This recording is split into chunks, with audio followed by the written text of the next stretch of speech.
Welcome back to Breakfast Central. It's time to review the front pages of the papers. We're looking at what the papers are saying. I will be joined by our analyst, public affairs analyst, Dotun Ojon. Good morning. Good morning. How are you? Good morning. Good to see you. When you were coming, did people like cross over you as you were coming?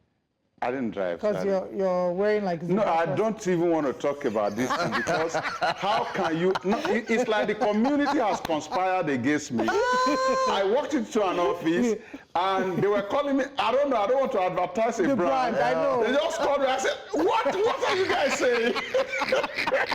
You know the funny thing is, I look forward to the day when we start respecting zebra crossing in Nigeria. It can happen. Can't you see zebra crossing? Are you a zebra? Are you a zebra? All right, let's get into the papers straight away, and we'll also let you know that you can call in. We'll open the phone lines after taking what the front pages on the papers are saying. Now, the first paper we're looking at this morning on the front page of our paper is The Punch. Council autonomy, Algon, NULGE kick as governors get 2 trillion naira local government allocations. Local government bodies worried over uncertainty in Supreme Court's verdict implementation date. Even me too, I'm a bit worried. I'm wondering how is this happening, but we'll speak about this shortly. Tinubu not threatened by Obasanjo, Kwankwaso, Obi's 2027 talks, says APC. OPS fears SMEs collapse as cash scarcity lingers. Dangote refinery extends export to 3 African countries. APC opposition welcome planned PVC withdrawal.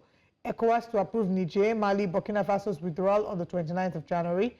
Abuja land only valid after payment, CFO, minister spokesperson, who also was on the show, said this morning.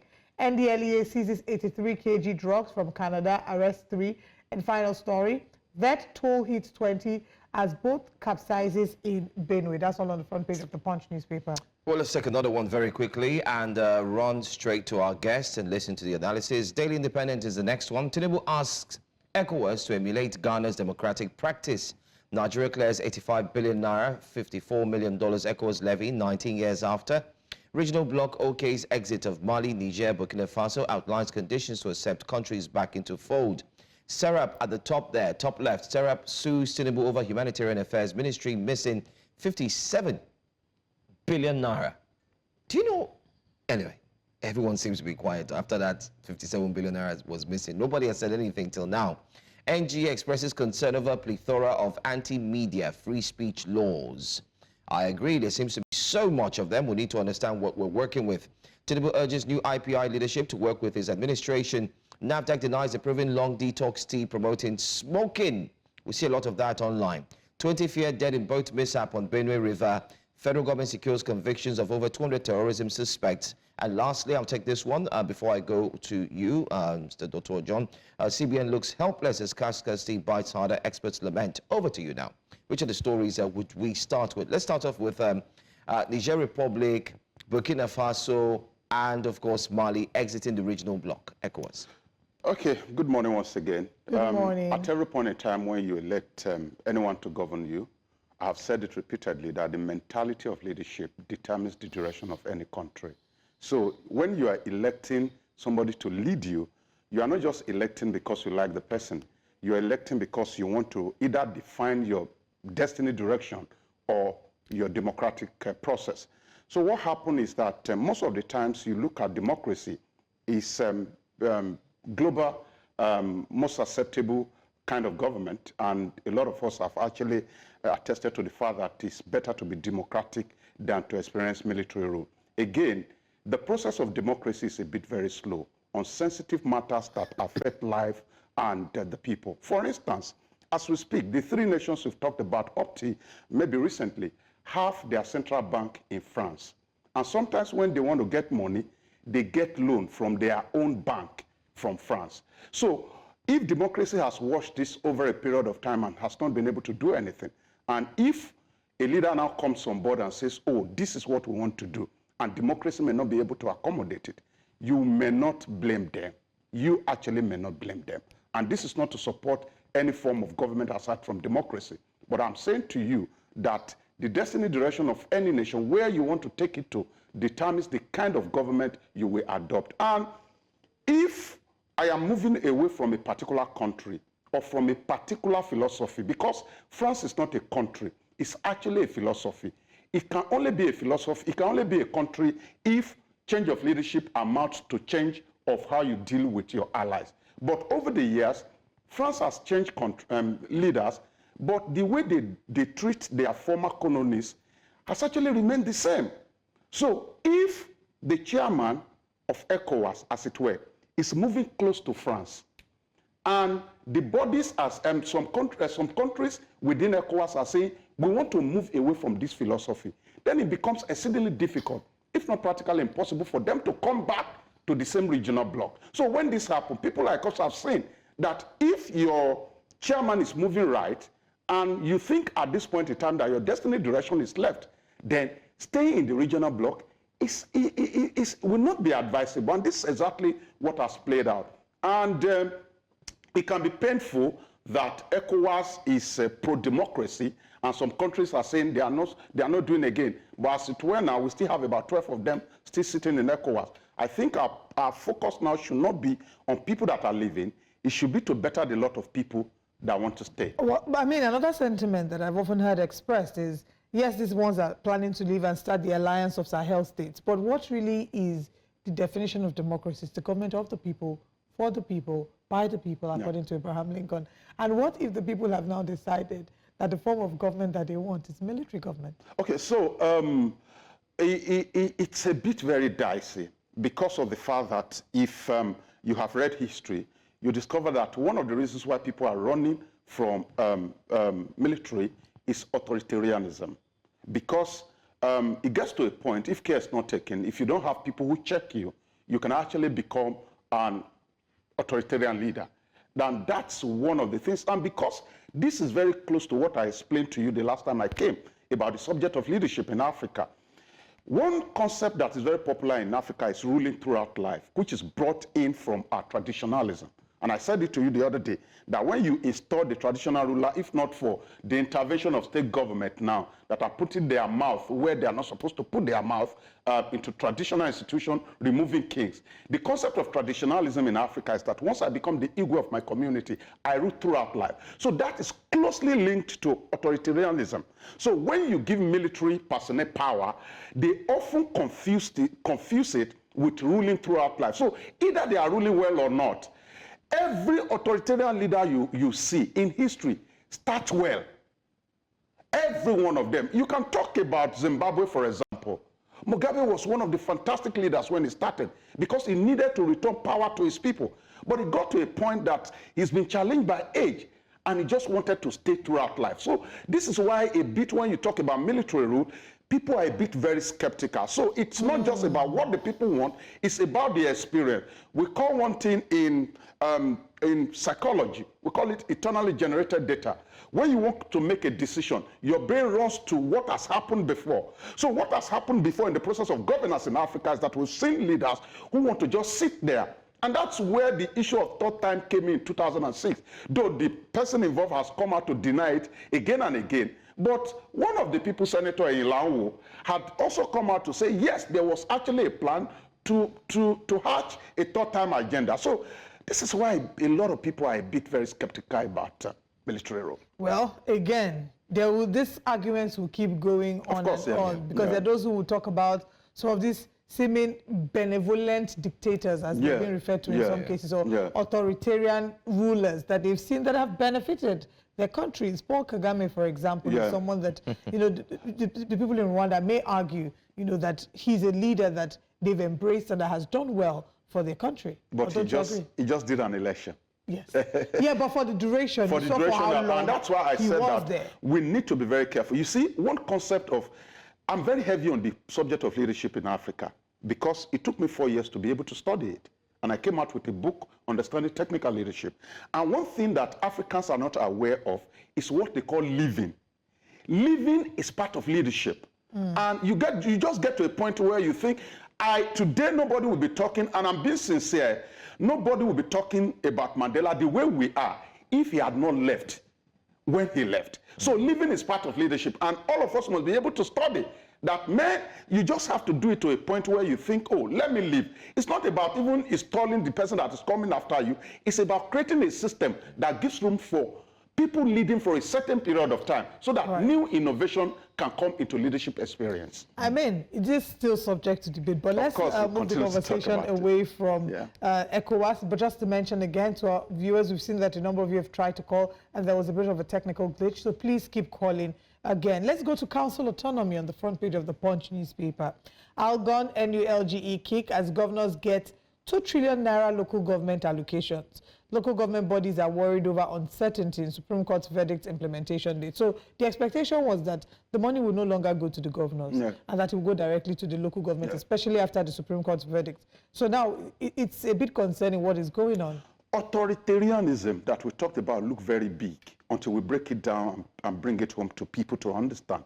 One of the ways where you can easily identify an authoritarian leader is the way he actually handles some of these things. For example, majority of our governors in Nigeria are authoritarian leaders. And it's not that they are doing badly. It's just that the little fund that belongs to these people, let them have access to it. So when you deny them under the guise of trying to protect the people's interest, then you are almost becoming an authoritarian leader. Let me be very plain with you. There are a lot of issues bedeviling our local government process, practice, and governance as we have it today. One of them is the fact that until we have a uniform election, like we have in some of the states, we know we have a bit of off-cycle election, where you know that, oh, these people are going to stay for 3 years. And it's between May 2022 and May so years. We may continue to have issues even when elections hold. People are not aware that one of the credits that we have refused to give INEC is the fact that when you talk about SIEC is State Independent Electoral Commission, you see a lot of people come out to say, oh, let INEC conduct local government elections. The same INEC that we have said we are not confident, but we have identified 2 evils, and we know that one is similarly better. What most of the state government do is to sit at the government house and write result for SIEC to announce. All right, so, hold that thought. Okay. We'll come back. Let's quickly take a call from Felix, calling from Benin. Good morning. Thanks for calling. Please go ahead. Good morning. Good morning. Good morning. I want to say good with the Ghana Institute is bringing justice to the newspaper. The countries that get from ECOWAS. We seem to be struggling with your audio, Felix. Please, if you can come back, we'll love to hear from you. I think he was talking about the exit from ECOWAS. Yes. Right. So I was talking about local government. Even today, in states where local government elections have been conducted, whatever the dictate of the governor is, determines the direction of the election. For instance, we see in Abia State that they conducted election recently. 16 local government went for Zenith Labour Party and 2 for Young Progressives Party. And a lot of people can go to the marketplace and jubilate. Oh, it's a Labour Party state, but Zenith Labour is winning, YPP is winning. But that is the direction of the governor. And he's trying to communicate to the community that next election, I may not run under the platform of Labour Party. I'm actually be running under the platform of either Zenith Labour or Labour Party. So there's an issue about the process of election into our local government. So it's beyond, let the allocation come. It's a whole lot of things. One of the arguments that state governors have continued to give is the fact that even the local government will not be able to pay for primary school teachers, they will not be able to pay for some of these head officials working for them. But let us give them that opportunity first.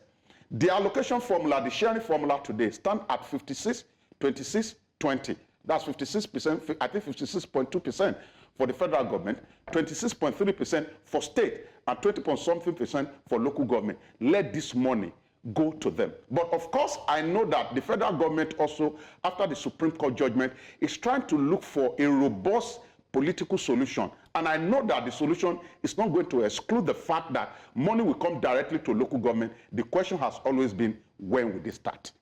Well, that question is what we're still asking for, and we're still seeking answers to the question. But let's take Daily Independent. Serap sues Tinubu over Humanitarian Affairs Ministry's missing 57 billion naira.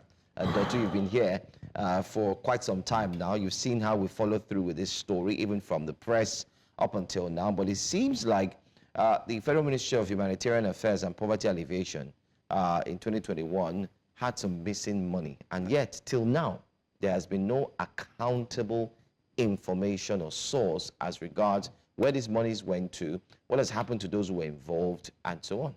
Okay, so you remember the what's the name of this Kemi, the back and forth with the vice president, and when that was happening, my friend would call me to know what my view is in regards to international communication. You know, I did what's it called, corporate communication, focusing on political communication. And one of the things I said to them, I said, every community that has become popular and acceptable, or any country, did not do that as a product of project. They become prominent as a result of perception. And that's why I'm always very worried when we have this huge amount of money on the media, and the media does not get to know how the process ends, what the punitive measures are, and what the government did about it. You could actually be silent about this, but it's giving you bad record and reputation within the marketplace. And our nation, Nigeria, is a great country. We cannot continue to allow some of these things to go under the carpet, because I'm not even concerned about the road the president is building. I'm not concerned about the bridge the Lagos State government is building. I'm concerned about how the community is seeing us as a people. We are not animals. 58 billion naira will not go without any form of punishment or whatever it is that the government will do. So these are some of the things that stains our reputation and affect our perception in the public place. So if you say you are fighting corruption, and some of these things are seemingly going under the carpet, then people will not take the government seriously. Nigeria is a great country, and we need to continue to say this. We must mind the way we consciously market our country. And it's so sad that sometimes when you hear this bogus amount of money, when you hear the reaction of government, when you hear the silence, because people don't know that when you talk, you're speaking. When you're silent, you're also speaking. Mm-hmm. If you say, oh, this is what we're going to do, and you didn't put through with it, people will just see your government as paying lip service to fight against corruption. That may not necessarily be the case. But of course, when things like this happen, especially things that make it to the front pages of newspaper, people should be fed about the stance of government on it, the punitive measures that have been meted out, and what the direction of punishment will be. All right, let's quickly talk about the Abuja situation with Nyesom Wike, the demolitions that have occurred. We had his spokesperson, his aide, join us this morning on the show. And just last is reflected on the Punch newspaper. It says, Abuja land only valid after payment, CFO, minister's spokesperson. Yeah. Senators asked him to halt with the demolitions and said that they're going to conduct their investigation. Chief Rita Lori has been one of the most popularized cases in recent times. She's spoken about it and said how they want to collect her husband's land and sort of clear out his heritage. No, I don't know, that's not the actual word, but you get the sense of what I'm trying to say. She says her children have paid 10 million to regularize the property and they're willing to pay. She just doesn't want her husband's legacy to be wiped out. So let's get your thoughts. It's always an emotional moment when you hear stories like this. And because there's this trust deficit between the people and the government, most of the times you don't get to believe the part of the government. And it's not a product of what Tinubu created or any government. It's what we've seen over the time, that there's been a huge disconnect between what government says and what government does, one. There's been a big gap between what government says and what government means, second. There's been a huge gap between what the government is saying and the line of believability from the citizenry. So when government comes out to say, oh, we are working for you, the people are wondering, how are you working for us? So when you talk about the master plan, truly, my friend broke the red light sometimes in, in Qatar.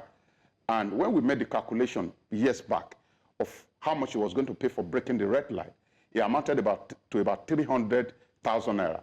And I was trying to lecture him that in all the economies that have worked in the world, one of the things that people one of the laws that people abide by are the laws that are strictly enforced. That is philosophy of law. You must enforce it very strictly. So when you talk about Abuja Master Plan, people can forget and they can build anyhow.